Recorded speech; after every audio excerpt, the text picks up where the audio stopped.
Flowers top singer season 4 വേദിക്ക് ആവേശമായി തിരുവോണ ദിനത്തിൽ ലാലേട്ടനെത്തി. ഇതുപോലൊരു റിയൽ ലെജൻഡിനെ ടോപ്പ് സിംഗർ സീസൺ 4ന്റെ ഫിനാലെ വേദിയിൽ നമുക്ക് കിട്ടിയത് ഞങ്ങളുടെ എല്ലാവരുടെയും ഒരു മഹാഭാഗ്യമായിട്ടാണ്.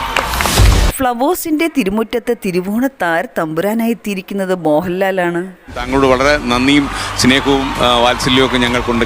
ഇത് ഫ്ലവേഴ്സ് ലോകമെമ്പാടുമുള്ള പ്രേക്ഷകർക്ക് നൽകുന്ന തിരുവോണ സദ്യയാണ്. മലയാളികളുടെ സ്വകാര്യ അഹങ്കാരം. പ്രേക്ഷകർക്ക് ആവേശം പകർന്ന കുട്ടിക്കുരുന്നുകളുടെ അതിമനോഹരമായ പ്രകടനവും കാണാം. ആരെങ്കിലും എനിക്ക് ഒരാളെ കിട്ടുമോ കൊണ്ടുപോകാൻ വീട്ടിൽ കൊണ്ടുപോകാൻ? ഒരാളെ കിട്ടുമെന്ന് കൊണ്ടുപോകാം. തിരുവോണ ദിനത്തിൽ ശരത് സാർ ലാലേട്ടനെ കുറിച്ച് പറഞ്ഞത് കേട്ടു. അഭിനയം കണ്ട് ഞെട്ടിപ്പോയൊരു വ്യക്തിത്വമാണ് അവരുടെ നെഞ്ചിനോട് ഭീകരമാണോ?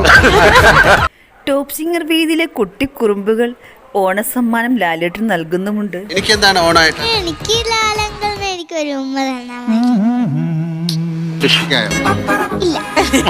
തിരുവോണ ദിനത്തിൽ ഉച്ചയ്ക്ക് 12 മണി മുതലാണ് ഗ്രാൻഡ് ഫിനാലെ വേദിക്ക് തുടക്കം കുറിക്കുന്നത്. അതിഥിയായി എത്തിയിരിക്കുന്നത് മോഹൻലാലും റിമി ടോമിയുമാണ്. ഗീതം ഒരു അനന്ത സാഗരമാണ്. ഫ്ലവേഴ്സ് ടോപ്പ് സിംഗർ സീസൺ 4 വേദിയിലെ ഗ്രാൻഡ് ഫിനാലെ എപ്പിസോഡ് കാണാൻ നാം ഏവർക്കും ആകാംക്ഷയോടെ കാത്തിരിക്കും.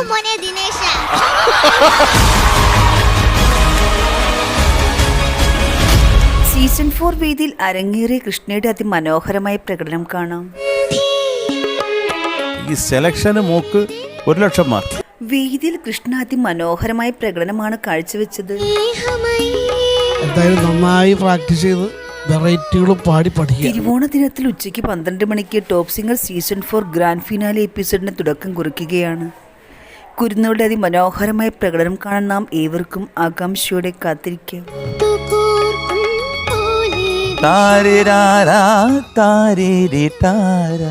അത്ര വേണം മോള് ദാ അവിടെ കൊണ്ടുവന്ന് ചവിട്ടിയിട്ട്. സീസൺ 4 വേദിയിൽ അരങ്ങേറിയ രസകരമായ ഇവാൻകുട്ടന്റെ അതിമനോഹരമായ പ്രകടനം കണ്ടാലോ? ഞാൻ പഴനി. ഇവാൻകുട്ടൻ പഴനിയായിട്ടാണ് വേദിയിലെത്തിയിരിക്കുന്നത്. പഴനി അങ്ങനെ കഷ്ടത്തിലോട്ട് കൈ പോകുന്നത് എന്താ മക്കളെ? എന്ന് വെച്ചാൽ മധുസാറിന്റെ സിനിമയിലെ പാട്ടാ ഞാൻ പാടാൻ പോണേ. തുടർന്നും രസനിമിഷങ്ങളാണ് വേദിയിൽ അരങ്ങേറിക്കൊണ്ടിരിക്കുന്നത്. രഹസ്യം പറയട്ടെ, ഇവിടെ ഒരു പുതിയ കണ്ടസ്റ്റന്റ് വന്നിട്ടുണ്ട്. നിനക്ക് പറ്റിയ ആളാ. താര എന്നാ പേര്, കണ്ടായിരുന്നു? വേദിയിൽ ഇവാൻകുട്ടൻ എത്തിയാൽ പിന്നെ രസകരമായ നിമിഷങ്ങളാണ് അരങ്ങേറുന്നത്. കണ്ടോ? എങ്ങനെയുണ്ട്? സൂപ്പർ. അവള് ഗൾഫിൽ നിന്നൊക്കെ വന്നിയാ, അതുകൊണ്ട് സൂപ്പർ. അവള് ഡീറ്റെയിൽസ് എല്ലാം അറിഞ്ഞിട്ടുണ്ട്. അവള് ആ കാതിൽ ഇറങ്ങിയപ്പോ തന്നെ ഇവന് എനിക്ക് ഇഷ്ടപ്പെട്ടു എന്ന് പറഞ്ഞു. കഴിഞ്ഞു. തുടർന്നും രസകരമായ നിമിഷങ്ങളാണ് വേദിയിൽ അരങ്ങേറിക്കൊണ്ടിരിക്കുന്നത്. അമ്മയുടെ കാര്യമാണ് ഞാൻ ആലോചിക്കുന്നത്. ഇവനൊരു 10 കൊല്ലം കൂടെ കഴിഞ്ഞാല് ഇപ്പൊ ഞാൻ ലക്ഷ്മിനെ വിട്ടിട്ട് താരേനെ